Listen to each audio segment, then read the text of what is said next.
নতুন শিক্ষাক্রমের মূল্যায়ন কাঠামোর চূড়ান্ত অনুমোদন দিয়েছে জাতীয় শিক্ষাক্রম সমন্বয় কমিটি।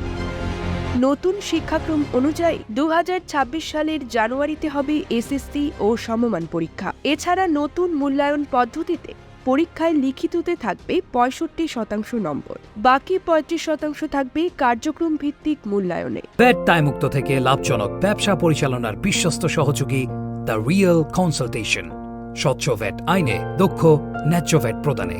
চূড়ান্ত হওয়া মূল্যায়ন পদ্ধতিতে এসএসসিতে কেউ সর্বোচ্চ 2 বিষয়ে ফেল করলেও এইচএসসিতে ভর্তির সুযোগ থাকবে। তবে পরবর্তীতে ওই 2 পরীক্ষায় পাশ না করলে সনদ পাবে না। এছাড়া আগের মতো জিপিএর ভিত্তিতে ফল প্রকাশ হবে না। সভা সূত্রে জানা গেছে, এনসিটিবির উপস্থাপিত পাবলিক পরীক্ষা মূল্যায়ন কাঠামোতে নতুন করে বড় কোনো পরিবর্তন করা হয়নি। শুধুমাত্র 7 স্কেলকে আরও সহজে বোঝার জন্য ইংরেজি বর্ণ যুক্ত করার সিদ্ধান্ত হয়েছে। আর মাধ্যমিক স্তরের মূল্যায়ন কাঠামো চূড়ান্ত করার আগে ষান্মাসিক সামষ্টিক মূল্যায়নের ফলাফল দেখার সিদ্ধান্ত হয়েছে। এনসিটিবি প্রস্তাবিত লিখিত মূল্যায়নে ওয়েটেজ 65% এবং কার্যক্রম ভিত্তিক মূল্যায়নে 35% ওয়েটেজ রাখা, প্রতিটি বিষয়ের মূল্যায়ন বিরতি সহ 5 ঘন্টা রাখা ইত্যাদি বিষয়ে কোনো পরিবর্তন করা হয়নি। মূল্যায়ন প্রক্রিয়ার প্রস্তাবনায় একটি বিষয়ে 5 ঘন্টায় পরীক্ষা নেওয়ার কথা আলোচনা হয়েছিল। তবে এনসিসিসির সভায় এই বিষয়ে আরও নমনীয় হওয়ার সিদ্ধান্ত হয়।